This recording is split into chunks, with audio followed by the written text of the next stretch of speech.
Hello, welcome back to Quilting Color. My name is Shalina. Today is day 3 of the 15 minutes to quilt challenge. I hope that you get a chance to sew along with me so you can enter to win prizes. Today for my 15 minutes to quilt, I'm going to be working on a Scrappy fish project. So this is what I have in my project box, is a fish with the background cut out of it, and this is a project that is left over from another project that I was making. I made the Scrappy fish out of fabric from my trash can. So today I thought we could finish off this fish so that I can have another quilt finish for the year. I hope that you get a chance to sew along with me so that you can enter to win prizes. This project is one that keeps on giving and giving. So let me tell you a short history about this project. I found this quilt pattern on YouTube, and it's a really nice way to make a quilt. Basically, you take a piece of fusible and press all sorts of different scraps on it. And then once you press the scraps on it, you can cut into whatever shape you want it to be, in this case a llama. And then you would just secure all the fabric with some stitching. Here you can see that I use my embroidery stitches on my machine just for some fun. And then I also added, the pattern also had some words that you could add to it. And I added some lace on it.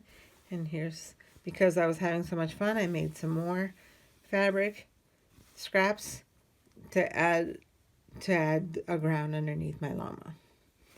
This quilt is secured, also has some lace on the edge. So once I made this, and I really had so much fun with it, I decided to make a different animal. So I decided to make an elephant. I made the background too small, and one day I might go back and fix that. And then I made a charity quilt, but I forgot to take a picture of it. But the scraps were so pretty that I knew that I had to make a collage animal out of that one as well. Instead of just making a shape, I decided to make a masterboard like I made on the project I showed you yesterday. Besides the camel, I also had enough room to make a giraffe and a cat, an owl, and a walrus. The walrus fell apart over time. And then I finished making this quilt. I made this cat quilt on my YouTube channel, on a YouTube video. I've also made this elephant and other types of quilts with different scraps. Last year on the 15 Minutes to Quilt Challenge, we worked on a Scrappy cat. I've also made a giraffe out of this. Let me show you my giraffe. It's got a little fuzzy tail. And all of these quilts in my collection, I have written something on them just to mimic that llama one. And it was fun to come up with different words that I could add, some inspirational message that I could add to my quilt. Oops, there's fuzz on here. And so last year we made a Scrappy cat. I've also made an owl with this leftover fabric, and there's only one piece of leftover fabric that's left, and with that one I had cut out a fish. So today, in order to have another finish for the year, I thought I could quilt this fish and have another finish for this year. There's not going to be a lot of room here for words. I could sew something else to this in order to make the background a little bit bigger, or I could just leave it this way and think of some really short word that I could add. So I had to decide whether or not I want to add a different background or a bigger background in order to add the words, because with the seam allowance it's going to be really small. I think probably right now off the top of my head I'm thinking keep swimming would be nice to use, and that way I don't have to even look up anything. And I don't think that there's very much room here to write keep swimming. And with this in the background, I think it'll be crowded if I try to do that. So I think I am going to make it a little bit bigger. I do have this scrap of fabric left, and I could use this for the backing. But I think there's still enough fabric left over to also add a small strip here. Maybe I can just write the keep swimming underneath it. Yeah, I think that's the plan. So let's do that. I'll cut some fabric out. We'll sew it to this to make sure that there's enough room. And then I'll sandwich the quilt, and then we can start quilting it. I've already cut out the bottom half for this fish for the top. I don't think I'll need this much, but I have it if I need it. And then this is the backing fabric here. So it looks like there's plenty of room for that. And it does look to me like there's plenty of room for the binding. So let's cut up some binding here.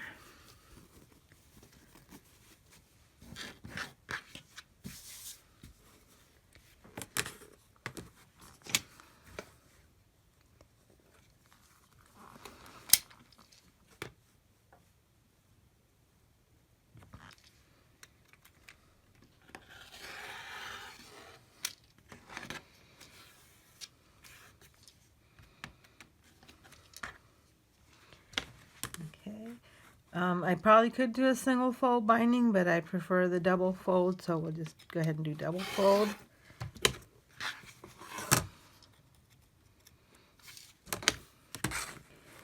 And I think I'm going to need 3 strips.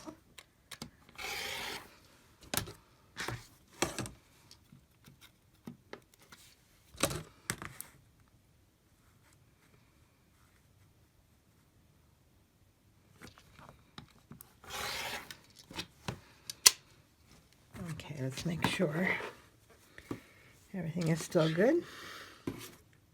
Okay, so we have room for the quilt here. So there's plenty of backing fabric. And then we have binding for the top and the bottom.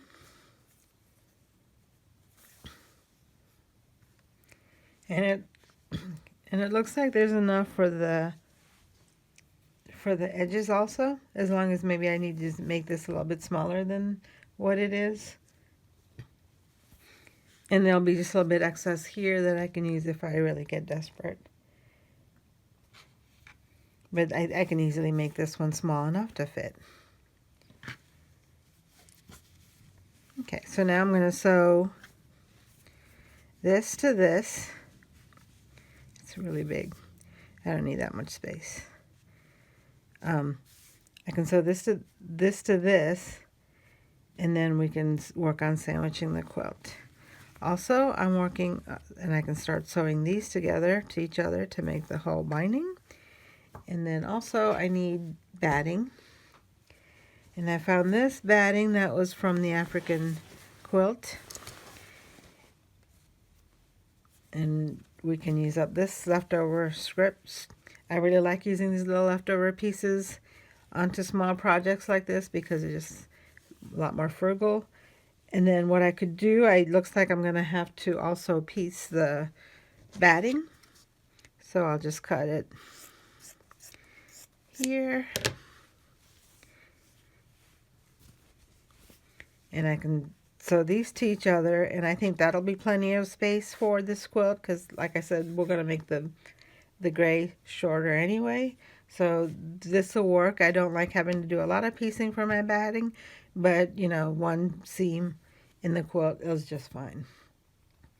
So that's our plan for now, is to sew the binding together to each other, sew the batting together with each other, and sew the fish background with the keep swimming background.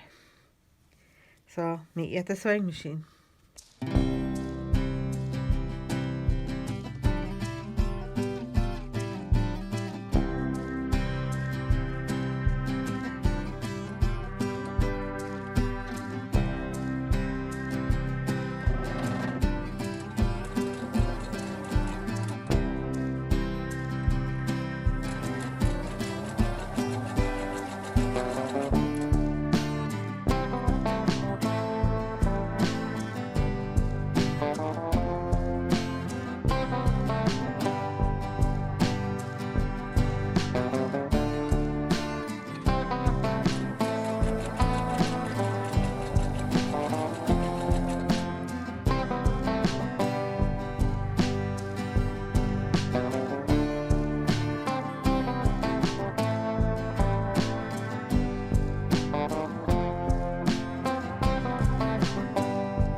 I chose a nice wide stitch to hold the pieces together and kept them far apart from each other. Pretty long stitches as well.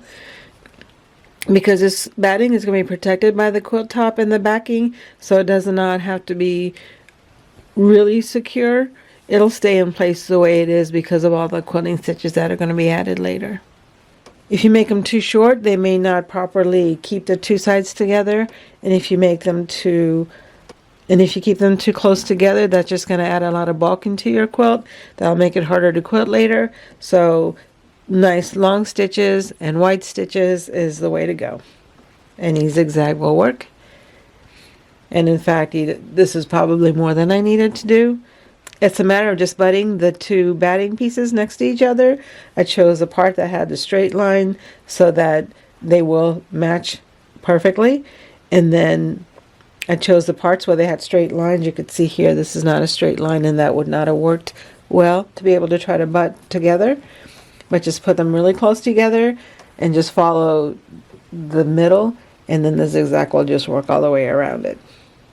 Piecing the batting like this will create lint in your sewing machine, so make sure that you clean your machine afterwards. So either right now after sewing the batting together or after you finish the quilt sandwich, depending on how long that's going to be.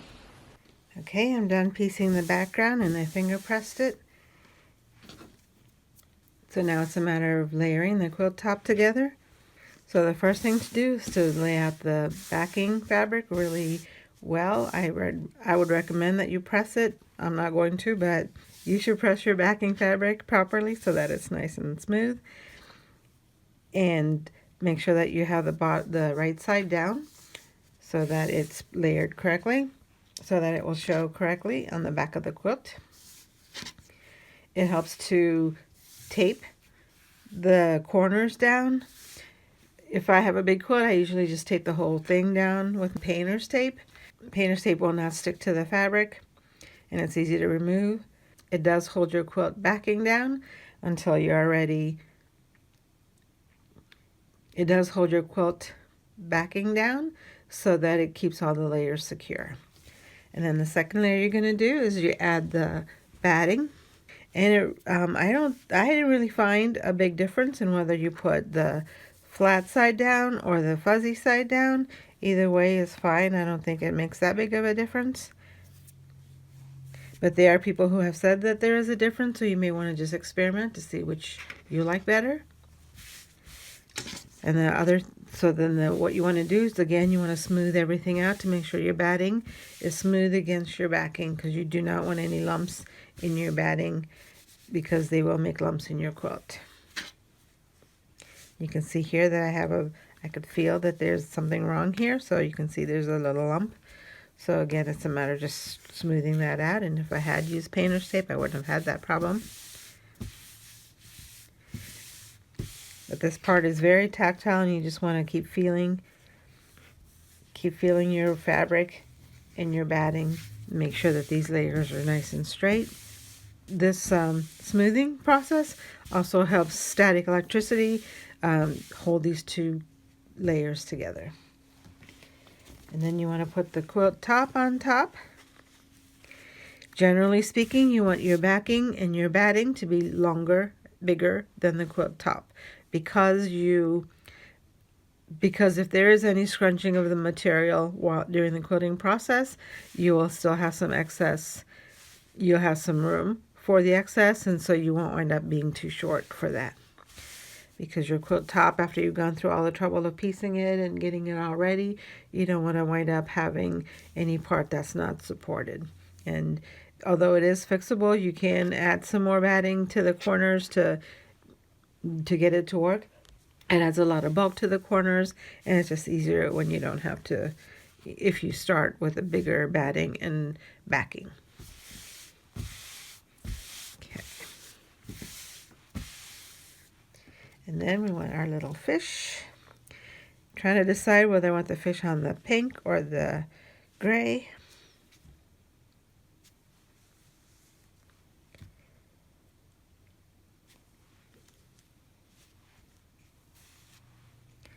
I think it looks good either way.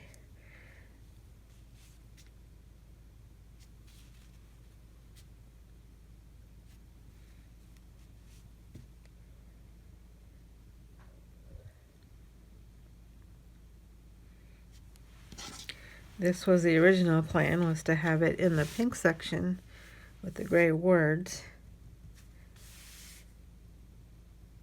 But I'm not so sure. And I can also see here that my line here was not straight with this, but that's okay. I'm fine with the angled line. Kind of like the gray. Maybe it's too busy. Okay, I like the pink. Let's leave it. Oh my goodness. I guess I like the gray better because it's whiter. And this one just seems like the fish isn't going to get a lot of room to swim around. So let's do the gray. Let's do it this way. Okay. Another problem I'm seeing here is that there's parts of the quilt that don't have anything on it, any fabric on it, and I think I'd like to have some kind of fabric either on top or underneath to get it to finish, to fix these little ends. I think it probably had to do with me having stored this for such a long time that maybe some of the extra pieces fell off, and so I'm going to have to go through the box and find some other fabric. Another option is I could just find another fabric that just lay in the background so that this won't show up as gray. I have this pink. Let me just try it out. Okay, so if I put the pink underneath it, that would look pretty good because you won't see very much of the design, but I'm afraid that some of this fusible might collect dust and things like that if I don't put it on top. Would it look okay on the top of the quilt? Here, I got a scrap here.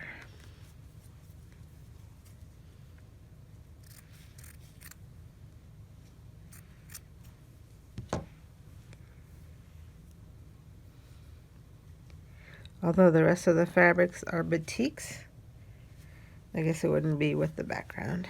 Like this. It doesn't look too bad. Not quite what I had in mind, but let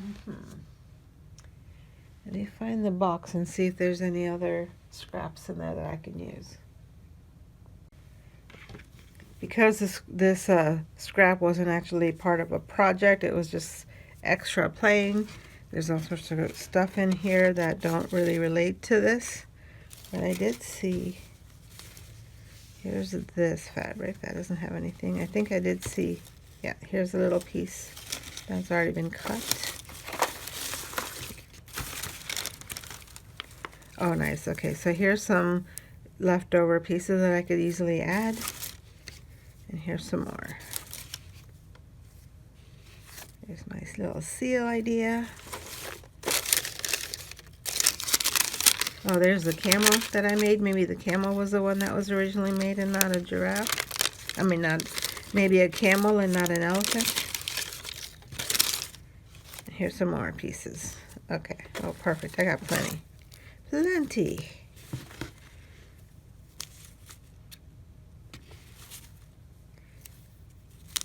Okay, that's all I need. Okay, sorry, pink fabric. Okay.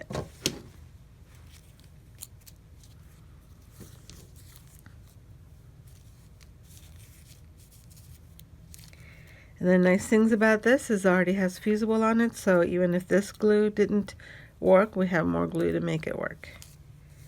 Okay, so I need, what do I need to do?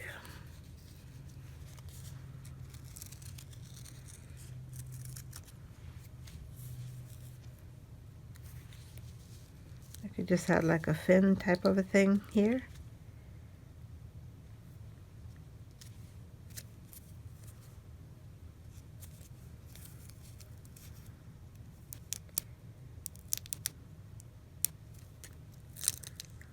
Now the problem with this is that there's also parts in here that are not covered.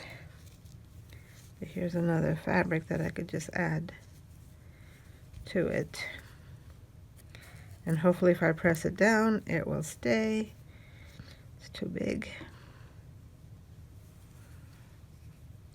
And it's also just too straight, I think. I just need to make it a little bit less straight. There. Okay. Let's see, where else was the other naked spot here? Okay, this one I need to move down so it covers up both of these. Okay. And then I need a spot here. I'm gonna mess up my drawing of my eye.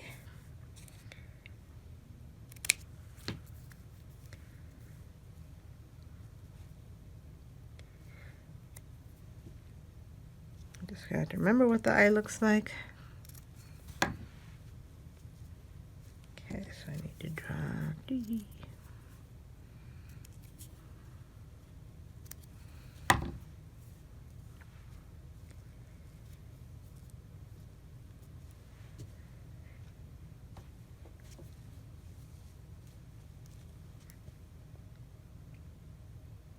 I think that looks pretty good. I could add some other things in here, but I don't see any. Oh, right here maybe. This one needs a little bit of a smoothness.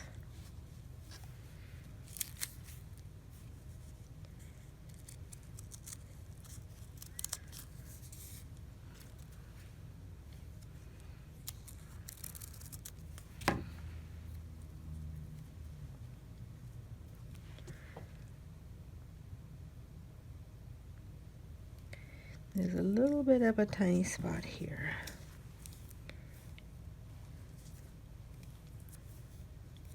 I don't know, do I like this? I don't think I don't like that one.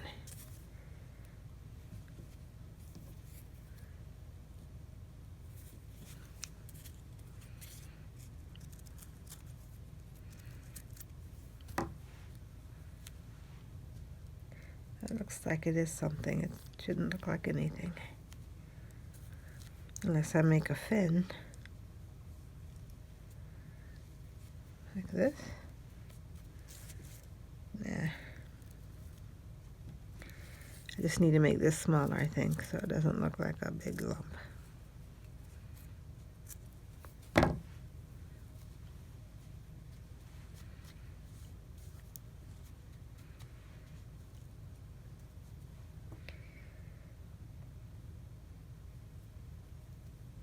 I think that'd be okay. Oh wait, this this dark blue isn't really stuck to the fabric. Okay. The light blue will actually make it more normal, so that's better. That's good. Okay.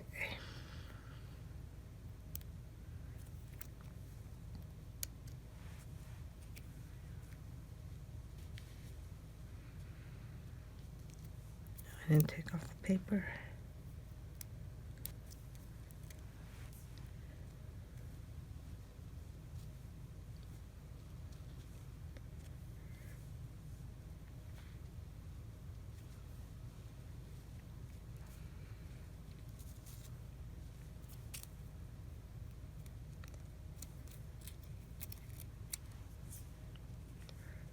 This one also has a little spot missing.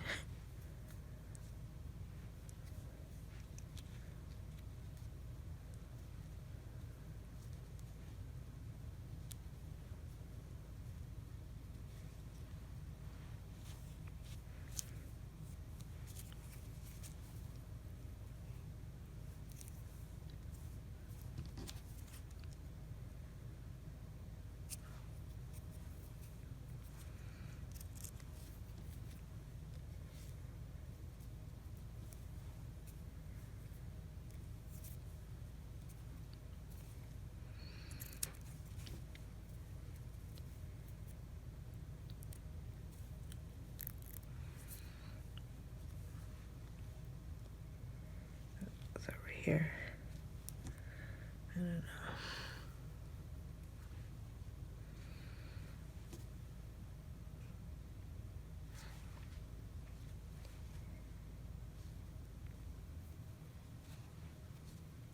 I don't really like that color there because it's too close to the fin color. Oh, there's a whole big spot here, so I can, lots of choices.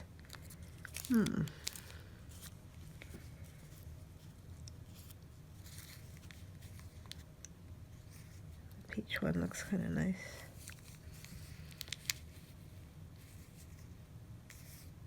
Oh, the green.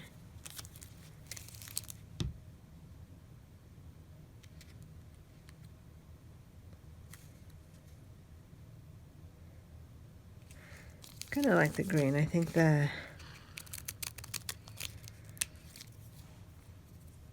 not a lot of green in this quilt.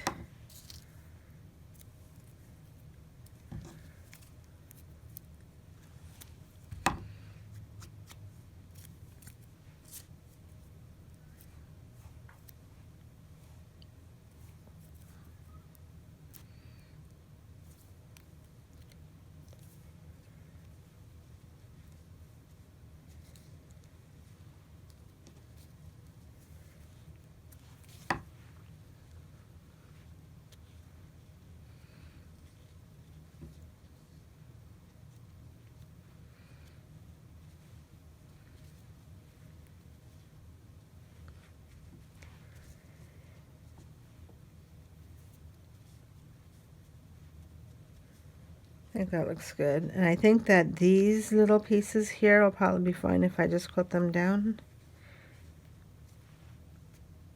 And so I just need to press all this to secure all these things that I just added. And I'm glad that I have this big piece that I can use to fill up anything that I need. Kind of feel like this little section here is kind of hard to see that there's an indent here, so maybe I could add something that is more visible.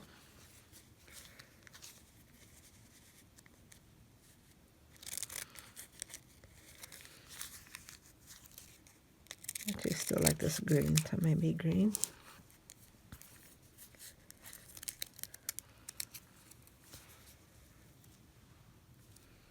I think I need to make a big dip, but then I'll lose a lot of the green.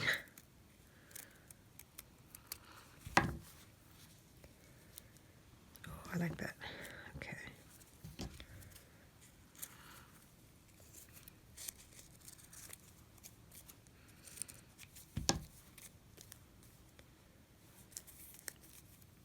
This might be too big, but we'll see. This project is longer than I was expecting it to be, but that's okay. This is fun. Yeah, I like that because you can see the indentation more. And it really actually, it's weird, I freeform cut it, but it's actually pretty good for the size that the original one was. Okay, now I think I'm fine with this. So I will press it, and then we can work on sandwiching it and quilting it down. I hope that you enjoyed watching me make progress on my Scrappy fish quilt. I made this quilt earlier this year and I didn't get a chance to edit it. I'll be back tomorrow to show you more progress on this quilt. I hope that you had a chance to sew along with me, and if you did, just leave a comment to let me know what you worked on today for your 15 minutes to quilt. The second way to enter is to use the secret word in your comment. Each winner will win a copy of the quilt journal, plus some other goodies. The secret word for today is Scrappy. Don't forget to subscribe so you don't miss tomorrow's video. Thank you for watching. I appreciate all of your support. I hope to see you again in the next video.